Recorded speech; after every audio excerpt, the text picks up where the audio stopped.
कि महिला आयोग अब किसी प्रकार से शांत नहीं होगा। उस डॉक्टर को बोला गया कि आप महिला आयोग क्यों गई, किस हैसियत से गई। मैं पूछना चाहती हूँ केजीएमयू के पूरे प्रशासन से, क्या महिला आयोग कॉन्स्टिट्यूशनल बॉडी? ये मैं पूछना चाहती हूँ आदरणीय प्रधानमंत्री जी, आदरणीय मुख्यमंत्री जी, जब एक स्वस्थ भारत का, एक फिट भारत का निर्माण करना चाहते हैं तो उनके इस सपने के साथ किसने खिलवाड़ करने का अधिकार दिया है? आंतरण कराने का प्रयास किया गया। इसमें प्रोफेसर वाहिद अली और प्रोफेसर सुरेश बाबू का भी 10 दिन का ट्रैक रिकॉर्ड है ये पुलिस के पास कि जब डॉक्टर रमीज मलिक यहाँ से भागा और प्रशासनिक दबाव में आया महिला आयोग के संज्ञान के बाद, 10 दिन तक इन दोनों लोगों की उससे बात हुई है। क्यों नहीं आज तक ये प्रोफेसर वाहिद अली और प्रोफेसर सुरेश बाबू पे केजीएमयू की तरफ से कार्रवाई की गई है? यहाँ पर कई तरीके से धर्मांतरण तो एक विषय है ही जो हो गया और बहुत दुखद हुआ। वो बच्ची की आज जन सुनवाई थी जिसकी वजह से मुझे आधे घंटे लेट भी हो गया। मैं इस केस के बारे में आपको एज आयोग, एज प्रशासनिक उससे कि रमीज ने 2 लाख रुपए अपने घर से भागने से पहले लिए थे, ये जांच की रिपोर्ट है। और पहली लड़की जिसको उसने विक्टिम बनाया, उसने 17 पेज, 1 नहीं 2 नहीं 17 पेज का लिखित बयान अपना दिया है। और 17 पेज के बयान में उस विक्टिम ने लिखा है कि उसको किस तरह से मानसिक और शारीरिक यातनाएं दी गई। तीसरी बात, जब उसको इतनी बार पीटा गया, इतनी बार मारा गया, तब भी जो है उसने रमीज की माँ का नाम भी लगाया जो कि कन्वर्जन में उसके साथ मिली हुई थी। इतना होने के बावजूद जब इस मामले पे आप लोगों ने सबने हल्ला किया, सारे लोगों ने प्रशासनिक जो है उनके ऊपर कार्रवाई करने की बात की, आदरणीय मुख्यमंत्री जी ने स्वयं पीड़िता से जब बात करी, उसके बाद ये कार्रवाई हुई है कि रमीज डॉक्टर से हमारा कोई मतलब नहीं है। तो जब वो भाग गया तो आपका मतलब क्यों होगा? उसके ऊपर तो महाराज जी ने जो है वारंट धर दिया है ना, 25,000 रुपए का इनाम ही वो डकैत हो गया है। तो मुझे लगता है कि इस तरीके की बात क्यों हो रही है, केजीएमयू की तरफ से इतनी लापरवाही क्यों हो रही है? दूसरा विषय मेरे पास आज, जिसकी वजह से मैं लेट होकर के आई, मैं आप सबको ये बताना चाहती हूँ कि आज ये प्रकरण क्या था। आज इस प्रकरण की वजह से आई क्योंकि एक यहाँ पे मेल डॉक्टर है, एक फीमेल डॉक्टर की मेरे पास रिपोर्ट आई मैं दिसंबर को, और दिसंबर में उन्होंने ये बात बताई कि उनका सीनियर डॉक्टर है, वो उनका नाम मैं नहीं लेना चाहती हूँ मीडिया के सामने क्योंकि गोपनीयता भंग होगी। आज इसी केस के संबंध में मैं आई थी और अब मैं, क्योंकि मुझे मजबूर होना पड़ रहा है कि प्रेस के माध्यम से मैं ये बता सकूं कि महिला आयोग अब किसी प्रकार से शांत नहीं होगा। उस डॉक्टर को बोला गया कि आप महिला आयोग क्यों गई, किस हैसियत से गई। मैं पूछना चाहती हूँ केजीएमयू के पूरे प्रशासन से, क्या महिला आयोग कॉन्स्टिट्यूशनल बॉडी नहीं है? क्या महिला आयोग जो है इस सरकार और इस संविधान की बनाई हुई नहीं है? क्या महिला आयोग के पास आने के लिए केजीएमयू की वाइस चांसलर या अन्य किसी प्रशासनिक व्यक्ति का एक महिला को सपोर्ट लेना पड़ेगा? दूसरा विषय, जिस बारे में उस लेडी डॉक्टर ने हमारे पास कंप्लेन करी, वो सेक्सुअल असॉल्ट था, अभद्रता थी।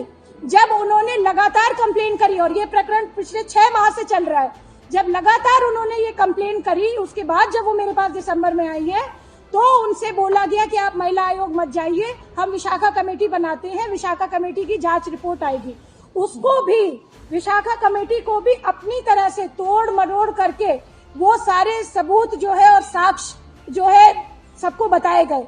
इस पे एनसीडब्ल्यू में हमारे यहाँ आदरणीय विजय राठकर जी चेयरपर्सन है, एनसीडब्ल्यू की तरफ से खुद संदिग्ध रिपोर्ट पाए जाने पर इस पे दोबारा जांच बैठाई गई।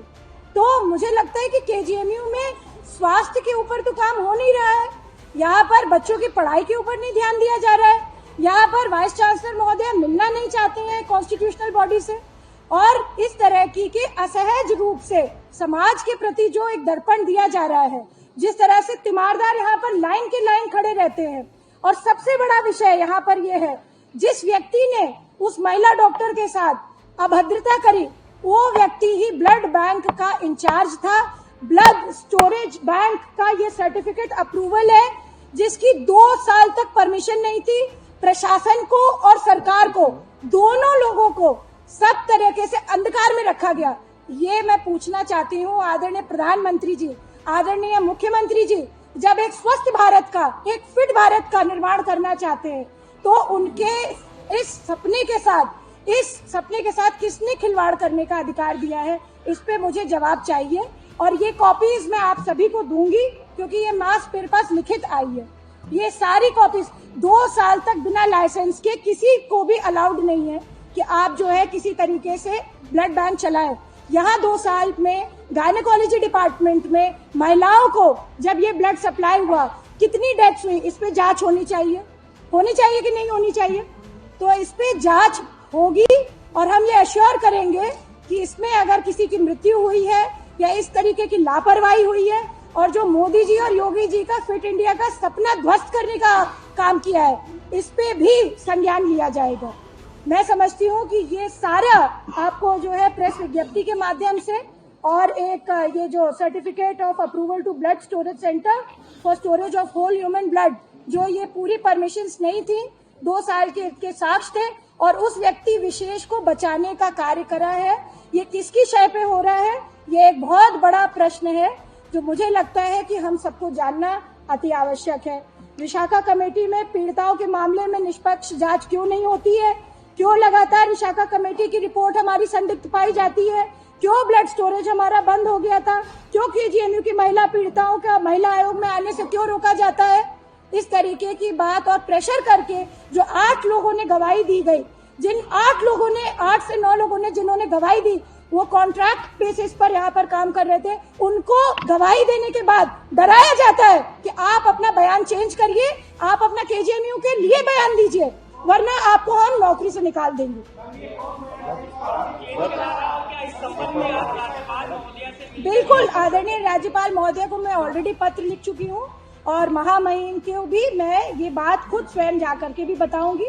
आज क्योंकि मेरे को यहाँ आना था, मेरे साथ इस तरीके का खुद ही घटनाक्रम हुआ जहाँ 10-15 मिनट तक मुझे बाहर खड़ा किया गया।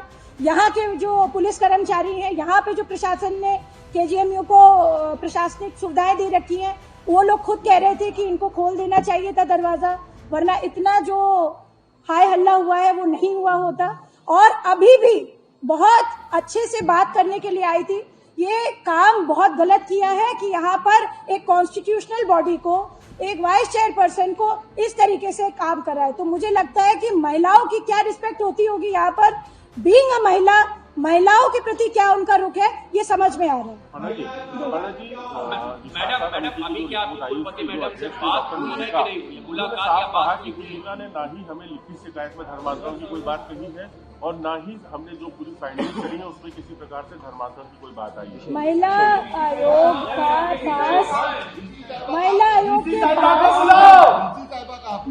आयोग के पास जो आपने प्रश्न किया है, लिखित उसने पूरी क्रोनोलॉजी दी है कि उसने कब कहाँ शिकायत करी, कब कहाँ वो गई और कितनी जगह से उसको दबा देने का प्रयास किया गया।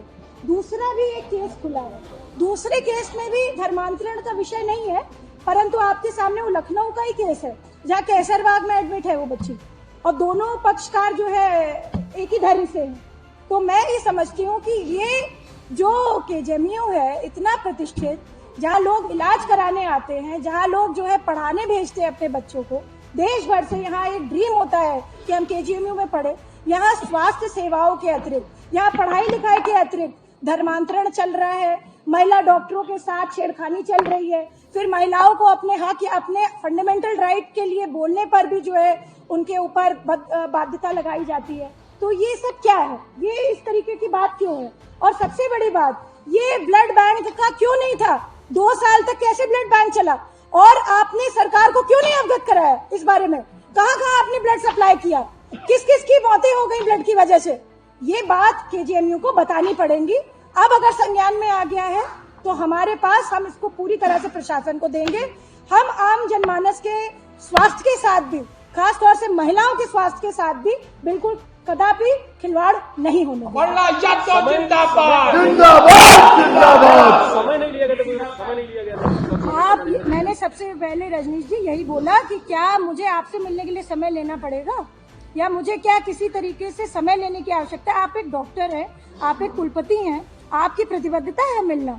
और हमारे कोई जो है, जब हम किसी के पास आएंगे, हमने ये बात लिख करके भी सबको बोली थी कि हम जरूर मिलने के लिए जाएंगे। और अगर वो कह रही हैं इस बात की कि हमें कोई सूचना नहीं थी, तो आपके सारे प्रॉक्टर ने, आपने जितने भी ये जो सब लोग थे, ये क्यों बोला मुझे 10 मिनट खड़ा करने के बाद कि हम तो आपको रिसीव करने के लिए आ रहे थे? अगर रिसीव करने के लिए आ रहे थे, इसका मतलब उनको प्रायर इन्फॉर्मेशन थी। यहाँ से भागी क्यों अभी? तो क्यों नहीं मिलना चाहिए? अरे मिली क्यों नहीं? यहाँ से भाग नहीं अभी, जवाब नहीं देना चाह रही ना। सबसे बड़ी चीज है, सब तार का उनका जितना है पोथा पत्री सब खुल रही है। इस पूरे प्रकरण में नहीं हुई, जैसे ही हुई वैसे निकल गई, भाग गए यहाँ से। और सबसे बड़ी को 20 मिनट तक भ्रमित किया गया, उसके बाद माननीय जी को मजबूरन ये काम करना ये पड़ा। प्रेस इसलिए ही मैं कर रही हूँ क्योंकि वो मुझसे मिली नहीं। अगर हो सकता है कि वो मिलती, हमारी आपस में साझेदारी से बात होती, हमारी एक ऐसी बात होती जहां पर हम कुछ निष्कर्ष निकाल पाते, तो हो सकता है हम प्रेस भी ना करते। परंतु उनका इस प्रकार का जो रुख है वो दिखाता है और दर्शाता है कि उन्होंने किस प्रकार के कृत्य किए हैं। और मैं समझती हूँ कि विधि संवत और न्याय संगत काम प्रदेश सरकार जरूर करेगी। आदरणीय मुख्यमंत्री जी बहुत सचेत है इन सभी मामलों में, और खास तौर से महिला उत्पीड़न में। और आदरणीय प्रधानमंत्री जी का भी एक विजन है स्वस्थ भारत का, महिलाओं के लिए। जब वो इतना काम कर सकते हैं तो इस बात का भी संज्ञान पूर्ण रूप से लेंगे। और महामहिम राज्यपाल जी के बारे में आप सब लोगों को पता है कि वो कितनी दूरगामी दृष्टि की महिला है, कितनी जुझारू रूप से वो राजनीति में आई है, कितना उन्होंने संघर्ष किया है। उनको भी पता है, अगर वो इस बात को जानेंगे कि ये तब चीजें क्यों हो रही थी और प्रशासन को अवगत नहीं कराया गया, तो वो भी इस बात को बहुत गंभीरता पूर्वक लेंगे। मैं आपको सभी लोगों को परमिशन का ये जरूर दूंगी। पहले मैं नहीं बोलने वाली थी।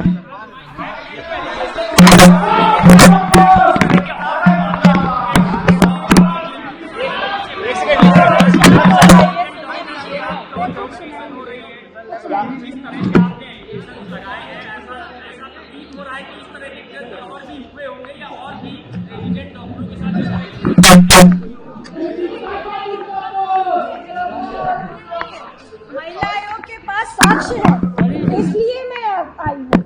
महिला आयोग का काम ये नहीं है कि एलिगेशन लगाए, हमारे कोई वो नहीं है, कोई लड़ाई नहीं है केजीएमयू से। हम तो चाहते हैं कि प्रदेश में और देश में जितने भी इस तरीके की बड़ी यूनिवर्सिटी है वहाँ पर जो है अच्छा काम हो। मगर अगर ऐसा नेशनल जिसने बना रखा विशाखा कमेटी जैसा एक ऐसी प्रावधान बना रखा, अगर उसकी धज्जियां उड़ेंगी और नेशनल कमीशन कहेगा कि ये रिपोर्ट संदिग्ध पाई गई है, उसके बावजूद उस मेल डॉक्टर को प्रोटेक्ट किया जाएगा, तो बात तो करनी पड़ेगी ना। और जी ये सवाल है, आपने अभी बताया कि वो कई लोगों के पास गए, कई केजीएमयू के कई डॉक्टर, एचओडी, ये सब तो सीक्वेंस वाइज अगर आप बता सके मीडिया के सामने कि वो पीड़िता किसके पास गई थी, नाम ना बताइए लेकिन हेड ऑफ डिपार्टमेंट